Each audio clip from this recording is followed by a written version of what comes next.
Good news ito para sa mga tamad maghugas ng kaldero, kawali at kung ano-ano pa. Good news ito para sa inyo dahil meron itong plastic bag ngayon na nabibili na sa Daiso, made in Japan pa, na pwede nyong gamitin ito na para kayo ay makapagluto. Oo, totoo po.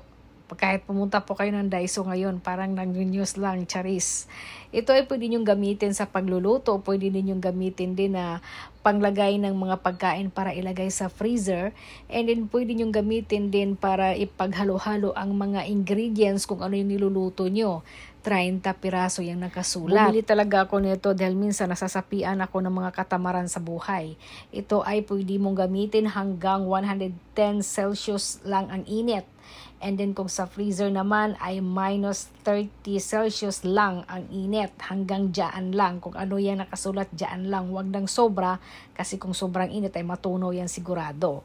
Tapos bumili talaga ako nito at na-try ko na. Hindi nga talaga natunaw yung plastic. Baka kaloka. Hindi ko lang nabidyohan kasi nagmamadali man ako. Oy, made in Japan, Daiso ko yan nabibili. Hindi na kayo nalulugi. Alam mo kung bakit? 110 yen lang yan. Siguro matagal na itong lumabas. Kaso lang ngayon ko lang siya na-discover. Medyo makapal yung plastic niya at malawak. Yun po, itry nyo na. Kaya sugod na ka sa Daiso. Huwag nyong ubusin. Tirahan nyo naman ako. Charis. Minsan kasi tayo ay nasasaniban ng mga katamaran. Ng espiritong katamaran. Kaya bumili na kayo neto. Thank you!